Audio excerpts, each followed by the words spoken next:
Olá, seja bem-vindo ao nosso canal, ao seu canal Partilhe e Compartilhe. Eu sou José Carlos e quero convidar você que ainda não está inscrito, aproveite essa oportunidade, inscreva-se no nosso canal, venha fazer parte do nosso projeto, que é um projeto de evangelização, de formação pessoal e de muita informação também. Desde já muito grato aí pela sua inscrição e pelo seu like depois de assistir esse vídeo.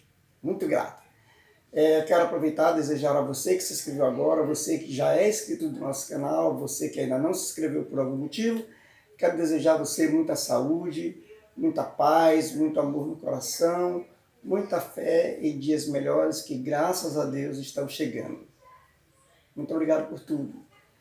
Bem, no nosso vídeo de hoje a gente quer falar de um assunto muito polêmico e que às vezes é muito difícil de ser entendido por todos os católicos, né? Que é justamente a Santíssima Trindade, o mistério da Santíssima Trindade. Na nossa experiência de fé, às vezes achamos ter encontrado respostas suficientes, que experimentamos tudo o que havia para experimentar, que vivemos tudo o que havia para viver. Cabe lembrar que nem toda experiência de fé toca o mesmo mistério. Para alguns é um sentimento forte que até faz vibrar, para outros uma ideia muito clara a respeito do sentido da vida. Em outros casos, um encontro profundo na oração. Mas, na verdade, existe uma hierarquia de verdade da fé e precisamos ser guiados até ela. Precisamos que ela venha como de fora para dentro. E um desses mistérios é justamente o mistério da Santíssima Trindade. Ele é o mistério central da vida cristã. Deus se revelou como Pai, Filho e Espírito Santo. Foi nosso Senhor Jesus Cristo que nos revelou esse mistério. Ele falou do Pai, do Espírito Santo e dele mesmo como Deus. Logo, não é uma verdade inventada pela Igreja, mas revelada pelo próprio Jesus Cristo. Não a podemos compreender porque o mistério de Deus não cabe em nossa cabeça, mas é a verdade revelada. Santo Agostinho dizia: o Espírito Santo procede do Pai enquanto fonte primeira e, pela doação eterna deste último, ao Filho do Pai e do Filho em comunhão. Então, parece ser complexo, mas vamos tentar entender esse mistério, né? Eu, particularmente, desde a minha época de catequese, eu sempre tive um pouquinho de dificuldade para entender. Mas eu tive uma catequista que me fez uma experiência muito bacana. Ela pegou uma laranja, descascou a laranja assim naquela rodelinha e tirou aquela pelezinha. Aí botou os três separados. Perguntou: isso aqui é a casca da laranja, não faz parte da laranja? Isso aqui, aquela pelezinha da laranja, não faz parte da laranja? E esse aqui, os gomos da laranja, não faz parte da laranja? Então, a laranja é a reunião dessas três coisas. Então, com esse exemplo, eu comecei a entender um pouquinho melhor esse grande mistério de Deus em três pessoas. Certo? Mas vamos tentar compreender um pouquinho mais. Toda a história da salvação não é senão a história do caminho e dos meios pelos quais o Deus verdadeiro e único, Pai, Filho e Espírito Santo, se revela, reconcilia consigo e se une aos homens que se afastam do pecado. Mas o que é a Trindade? Se a gente for ver o catecismo, podemos afirmar sem medo que a Trindade é o mistério de Deus em si mesmo, e, portanto, fonte e luz dos demais mistérios. Mas tentando ser mais concreto, o que implica esse importante mistério? Deus é uma realidade pessoal, uma comunhão de pessoas. Quando ouvimos São João afirmar que Deus é amor, lá na primeira carta de João, no capítulo 4, versículo 8, 16, isso não é um mero conceito abstrato, uma ideia teórica. Na verdade, é uma realidade viva e dinâmica, como é toda a relação de pessoas. Só existe um Deus, mas nele há três pessoas divinas distintas: Pai, Filho e Espírito Santo. Não pode haver mais que um Deus, pois este é absoluto. Se houvesse dois deuses, um deles seria menor que o outro, e Deus não pode ser menor que o outro, pois não seria Deus. Nessa comunhão de pessoas que é a Trindade, cada uma tem o seu lugar. Para exemplificar, lembremos da oração do Credo, onde afirmamos crer em Jesus Cristo, o Filho unigênito, gerado, não criado, em Deus, o qual existe antes de tudo o mais. Gerar significa dar tudo, e ser gerado, recebê-lo tudo. Assim, a vida cristã, a vida em Cristo, o Filho consiste fundamentalmente em abrir-nos junto dele e receber tudo do Pai. De acordo com esse mistério central da maioria das religiões cristãs, existe apenas um Deus em três pessoas. Apesar de distintas uma de outras nas suas relações de origem, como o Quarto Concílio de Latrão declarou, é o Pai quem gera o Filho quem é gerado e o Espírito Santo quem realiza. Nas suas relações uns com os outros, são considerados como um todo, co-iguais, co-eternos e co-substanciais, e cada um é Deus completo e inteiro. Assim, toda a obra da criação e da graça é vista como uma única operação comum de todas as três pessoas divinas, em que cada uma delas manifesta o que lhe é próprio na Trindade, de modo que todas as coisas são a partir do Pai, através do Filho e no Espírito Santo. O esquema mais simples da doutrina foi elaborado em grande parte no século IV, rejeitando o que foi considerado não ser consonante com a crença cristã em geral.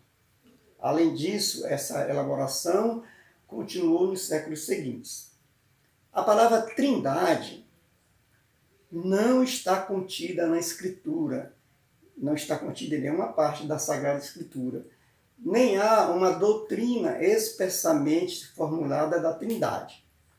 Pelo contrário, de acordo com a teologia cristã, as Escrituras testemunham a atividade de um Deus que pode ser entendido apenas em termos trinitários.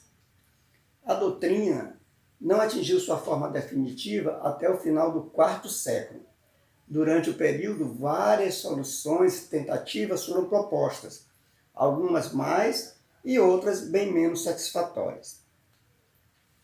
A doutrina trinitária, ela professa que o conceito da existência de um só Deus, onipotente, onisciente e onipresente, revelado em três pessoas distintas, pode se depender de muitos textos da Bíblia. Um dos exemplos mais referidos é o relato sobre o batismo de Jesus. Você se lembra? Em que as chamadas três pessoas da Trindade se fazem presentes, se reúnem com a descida do Espírito Santo sobre Jesus, sob a forma de uma pomba, e com a voz do Pai Celeste dizendo: Tu és o meu Filho amado, em ti me comprazo. Também na fórmula mais tardia de Mateus, quando Jesus, durante a sua ascensão, diz: Portanto, ide, fazei discípulos em todas as nações, batizando-as em nome do Pai, do Filho e do Espírito Santo. Palavras, portanto, do próprio Jesus direcionadas aos discípulos. No relato, também há uma outra passagem muito significativa, que é em Gênesis capítulo 18 seguintes, aquele relato em que a Trindade se revela em três anjos que apareceram a Abraão próximo ao carvalho de Mambré. Uma outra referência está em Gênesis, no capítulo 1, versículo 26. Na criação, Deus se apresenta como um criador plural, Percebam lá quando ele diz, façamos. Ele não diz faço ou faça, ele diz façamos o homem, a nossa, no plural, imagem e semelhança. Uma outra referência muito importante também está no próprio Gênesis, no capítulo 11, versículo 7, quando, naquele episódio da Torre de Babel, o Senhor Deus também fala no plural. Vamos, desçamos para lhes confundir a linguagem, de sorte que já não se compreendam uns aos outros. Vocês perceberam? Usa o plural, mais de uma pessoa. Ainda, segundo os defensores da doutrina trinitária, ao longo da Bíblia, há várias passagens que revelam a natureza divina da Trindade. E até a personalidade de cada uma das três pessoas divinas é muito bem exposta lá. No que concerne à divindade do Deus Filho, refere-se, por exemplo, à sua onisciência, à sua onipotência, à sua onipresença, ao fato de perdoar os pecados e ser doador da vida, em íntima unidade, porém diferenciada das outras pessoas. E ele diz, eu e o Pai somos um. Contudo, mais do que essas simples passagens isoladas, a afirmação da plena divindade de Jesus é o resultado da reflexão na fé sobre a sua missão redentora contida nas Escrituras, pois a sua personalidade divina e humana nunca foi seriamente posta em descrédito pela Igreja cristã, seja ela a Igreja Católica ou a Igreja Protestante. No que concerne à personalidade do Espírito Santo, que é a terceira pessoa da Trindade, é um assunto que foi muito debatido ao longo dos primeiros séculos do cristianismo e é comum referir-se aos atributos deste, qual, que tal como se fala no Antigo Testamento, são aduzidos para a personalidade do Deus do Antigo Testamento, Yahvé, cuja divindade e personalidade nunca foram alvos de críticas substanciadas entre os cristãos. Testemunho o seu caráter pessoal. Ele glorificará Cristo, ensina a comunidade e os fiéis, distribui os dons segundo os seus desígnios, fala nas Escrituras do Antigo Testamento, fala para as sete igrejas da carta do Apocalipse e é enviado pelo Pai em nome de Jesus e pelo Filho que enviou da parte do Pai, aparecendo como distinto de ambos, pois não é Cristo sob outra forma de existência, mas o seu representante e testemunha. A primeira formulação dogmática do pensamento teológico cristão trinitário, no que se concerne à relação entre cada uma dessas três pessoas divinas, foi postulada como um artigo de fé pelo Credo de Nicéia, em 325, no primeiro concílio de Nicéia, realizado para dirimir questões levantadas por Ário, que negava a divindade plena de Jesus, bem como pelo primeiro concílio de Constantinopla, no ano 381, realizado em oposição aos pneumatômacos, que afirmaram a plena divindade pessoal do Espírito Santo e apresentada no Credo de Atanásio no ano 500. Esses credos eles foram progressivamente formulados e ratificados pela Igreja do século III e século IV, em reação a algumas noções envolvendo a natureza da Trindade e a posição de Cristo nela, e a divindade do Espírito Santo, tais como a do arianismo, o docentismo, modalismo e dos pneumatômacos, nome dado àqueles que negavam a divindade pessoal da terceira pessoa da Trindade, que foram depois declaradas como heréticas, na medida em que atentariam contra o essencial da revelação. Estes credos foram mantidos, de algum modo, pela maioria das igrejas protestantes, sendo inclusive citados na liturgia das igrejas luteranas e das igrejas reformadas. As três pessoas da Santíssima Trindade, elas estabelecem uma comunhão e união perfeita. formando um só Deus e constituem um perfeito modelo transcendente para as relações interpessoais.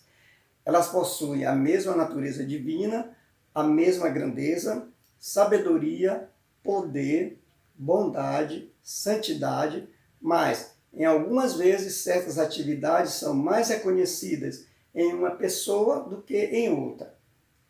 As funções, as suas principais atividades desempenhadas e o seu modo de operar está registrado na Sagrada Escritura e claramente resumido no credo niceno-constantinopolitano. Quase não sai. O credo oficial de muitas denominações cristãs. Então, as funções das três pessoas unidas numa só são basicamente as seguintes. O Pai. O Pai não foi criado nem gerado. É o princípio e o fim, princípio sem princípio, da vida, e está em absoluta comunhão com o Filho e com o Espírito Santo. Foi o Pai que enviou o Filho, Jesus Cristo, para salvar-nos da morte espiritual pelo sacrifício na cruz. Isso revela o amor infinito de Deus sobre o homem e o não abandono aos seus filhos e filhas adotivos. O Pai, a primeira pessoa da Trindade, é considerada como o Pai eterno e perfeito. É atribuído esta pessoa divina à criação do mundo. O Filho, eterno como o Pai e consubstancial, pertencente à mesma natureza e substância que ele, não foi criado pelo Pai, mas gerado na eternidade da substância do Pai. Porém, em Colossenses 1, 13 e 15, chama a Jesus de primogênito de toda a criação. Encarnou-se em Jesus de Nazaré, assumindo assim a natureza humana. O Filho, a segunda pessoa da Trindade, é considerado como o Filho eterno, com todas as perfeições divinas, e a ele é atribuída a redenção, a salvação do mundo. Perceberam? O Pai cria, o Filho salva. O Espírito Santo não foi criado e nem gerado. Esta pessoa divina personaliza o amor íntimo e infinito de Deus sobre os homens. Segundo a reflexão de Agostinho, manifestou-se primeiramente no batismo e na transfiguração de Jesus e foi plenamente revelado no dia de Pentecostes. O Espírito Santo habita nos corações dos fiéis e estabelece entre estes e Jesus uma comunhão íntima, tornando-os unidos num só corpo. O Espírito Santo é a terceira pessoa da Trindade. É considerada como o puro nexo do amor. Atribui-se a esta pessoa a santificação da Igreja e do mundo com os seus dons. Espero que esta explicação não tenha sido muito difícil, tenha ajudado você a entender um pouquinho melhor esse mistério tão maravilhoso das igrejas cristãs, né? Que é o mistério da Santíssima Trindade. Se você ainda tem um pouquinho de dificuldade para entender, se lembre do exemplo da laranja. Se você descasca, tira a casca, tira aquela pelezinha branca e tira o gomo. Se você separar, parece que são três coisas distintas, mas que na verdade fazem parte do mesmo inteiro, que é a laranja. Deu para entender? Ok. Se você gostou desse vídeo, dê o seu like, partilhe com as pessoas que você gosta, faça seus comentários, me ajude a melhorar os nossos vídeos e também dê sugestões de novos temas que você quer que o nosso canal apresente e debata, ok? Muito obrigado por ter ficado até o final. Não esqueça de dar o seu like. Se você ainda não se inscreveu, se inscreva e partilhe o nosso vídeo. Grande abraço, muita saúde, muita paz, muito amor e aquele abração. Tchau, gente!